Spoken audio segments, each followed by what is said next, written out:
In this lesson, you will learn 3 clever shots in pool that will definitely help you to win more often.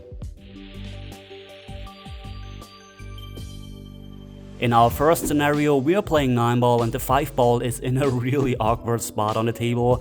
In fact, this is actually the most awkward spot for a ball to be on a table.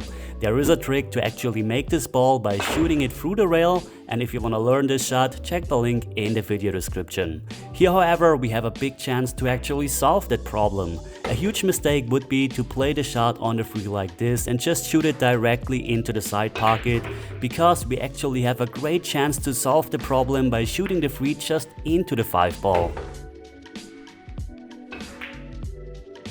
There is almost no way we can miss the shot. Just make sure, of course, that you don't hit at a speed where you're creating another problem.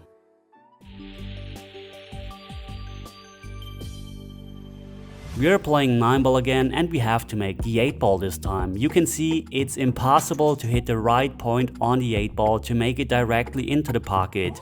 Here I passed the 9-ball as closely as possible and still I had no chance to make the 8-ball.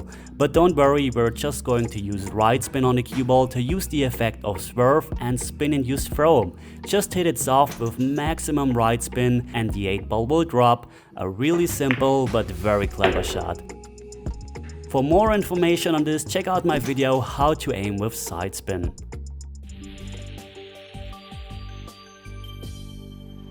Now we're playing 8-ball again and we are on solids and we are in a really bad spot because we have a very difficult kick shot. In the worst case we're missing the kick, but even if we hit it, our opponent is very likely to run out the rack.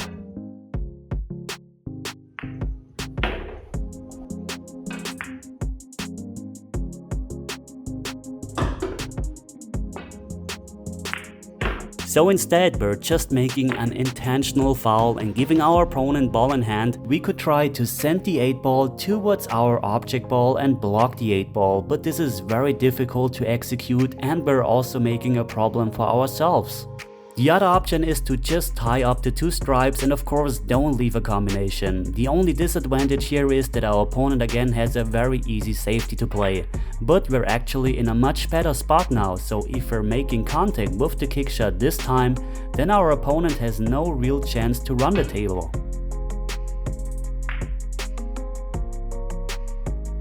And we even have another better option. Pause the video right now and think about which intentional foul would be the best in this case.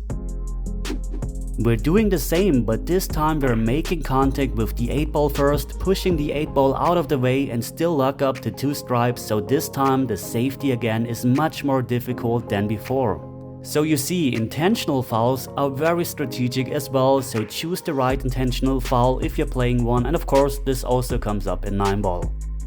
Do you remember my 35 seconds 8-ball runout? Well, today we have a new submission by Jim from Bangtime Pool. He's trying to beat my record, so let's see how he's doing. Timer starts once he's hitting the cue ball. Perfect first shot, he already solved the problem with the 15-ball on the rail. Now a very nice layout, all he has to do is just roll the balls in. The cue ball doesn't need to travel a lot, this saves a lot of time. Here he hit a bit too hard, he has to run around the table. Really stretched, but perfectly executed. Now he wants a straight shot on the last ball.